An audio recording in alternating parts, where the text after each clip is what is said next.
दोस्तों, पिछला भाग याद है? हवेली की परछाइयां आरव को चेतावनी दे रही थीं, अब तुम अगला शिकार हो। आरव पिशाचिनी की लाल आंखों और जादुई मोहपाश में फंस चुका था, लेकिन माला की रोशनी उसकी आखिरी उम्मीद थी। अब वही रोशनी उसे उस संकरे दरवाजे तक ले गई। अंधेरा घना, हवा ठंडी और किसी ने फुसफुसाया, आरव, स्वागत है उस दुनिया में जहां रहस्य कभी खत्म नहीं होते। अगर आपको यह रोमांच पसंद है तो लाइक करें, चैनल को सब्सक्राइब कीजिए और कमेंट में बताइए कि आप अगले भाग का इंतजार कर रहे हैं। तो चलिए, अब आरव के कदम के साथ कहानी आगे बढ़ती है। पिशाचिनी ने अपनी लाल आंखों से सीधा आरव की आंखों में देखा। उसकी दृष्टि इतनी तेज थी कि आरव को लगा जैसे उसकी आत्मा को खींचा जा रहा हो। वह हिलना चाहता था, पर उसके पैर जमीन से चिपक गए। उसकी सांसें तेज हो गईं, माथे पर पसीना छलक आया। तुम अब मेरे बिना जी नहीं सकते आरव। पिशाचिनी की आवाज धीमे धीमे उसके दिल में उतरती चली गई। आरव का दिमाग खाली हो रहा था। उसे न गांव याद रहा, न परिवार, न दोस्त। बस वही औरत उसकी दुनिया बन गई। लेकिन अचानक उसके गले की माला चमकी। उस रोशनी ने पिशाचाशेनी की आंखों के जादू को कुछ पल के लिए तोड़ दिया। आरव ने गहरी सांस ली और खुद से कहा, मुझे हार नहीं माननी, मुझे इस मोह से निकलना ही होगा। पिशाचिनी गुस्से से तिलमिला उठी। उसकी आंखें और भी लाल हो गईं और हवेली की हवा भारी होती चली गई। पिशाचिनी की आंखें आग की तरह जल उठीं। उसने हाथ उठाया और हवेली के दरवाजे अपने आप धड़ाम से बंद हो गए। हर खिड़की पर काली परछाइयां उतर आईं। आरव ने भागने की कोशिश की, मगर दीवारें सिकुड़कर उसके चारों ओर कैद खाना बनाने लगीं। हवा में चीखों की गूंज फैल गई, मानो सैकड़ों आत्माएं मदद के लिए पुकार रही हों। पिशाचिनी ने धीमी हंसी हंसी, अब तुम कहीं नहीं जा सकते आरव।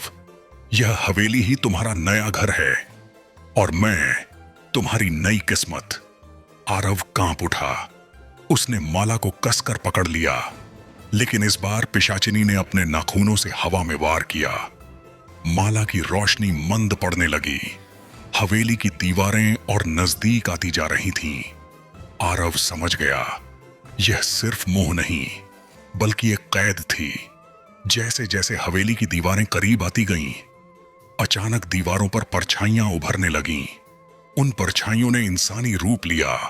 सूखे चेहरे, खोखली आंखें और टूटी आवाजें। उन्होंने एक साथ कहा, हमें बचाओ, हमें मुक्त करो, हम सब इसी के जाल में फंसे हैं। आरव ने कांपते हुए पूछा, तुम कौन हो? एक आत्मा आगे बढ़ी और बोली, हम वो लोग हैं जो कभी इस हवेली में आए थे। इसके सौंदर्य और मोह में बंधकर अपनी जान गंवा बैठे। अब हमारी आत्माएं कैद हैं और तुम अगला शिकार बनने वाले हो। आरव के माथे पर पसीना छलक आया। उसका दिल जोर जोर से धड़कने लगा। पिशाचिनी जोर से हंसी और बोली, ये सब मेरी ताकत है आरव। जितना तुम डरोगे उतना ही मैं मजबूत होती जाऊंगी। आत्माओं की चीखों ने वातावरण और भी भारी कर दिया। आरव को महसूस हुआ कि उसका होश धीरे धीरे छिनता जा रहा है। आत्माओं की चीखें सुनकर आरव लगभग टूटने लगा था। पिशाचिनी की आंखों का जादू और भी गहरा हो गया। अचानक हवेली के एक कोने से हल्की सी रोशनी फैली। वहां एक टूटा फूटा मंदिर था, जिसमें कभी किसी देवी की मूर्ति रही होगी। उस टूटी हुई मूर्ति से धीमी सी मंत्र ध्वनि गूंज रही थी। AUM ह्रीं क्लीं चामुंडाए विचे। आरव के कानों तक वह ध्वनि पहुंची। उसके दिल में एक नई ऊर्जा जगने लगी। उसने माला को कसकर पकड़ लिया और मंत्र को दोहराने लगा। पिशाचिनी तिलमिला उठी। उसकी चीख से हवेली की खिड़कियां चकनाचूर हो गईं। वह गुर्राकर बोली, ये मंत्र नहीं, ये मेरी शक्ति को कमजोर कर रहा है। आरव ने पहली बार महसूस किया कि वह अकेला नहीं है। कहीं ना कहीं कोई अदृश्य शक्ति उसकी मदद कर रही है। दोस्तों, अगर आपको यह कहानी रोमांचक लगी हो तो अभी लाइक कीजिए, चैनल को सब्सक्राइब कर दीजिए ताकि अगला भाग भी मिस ना हो।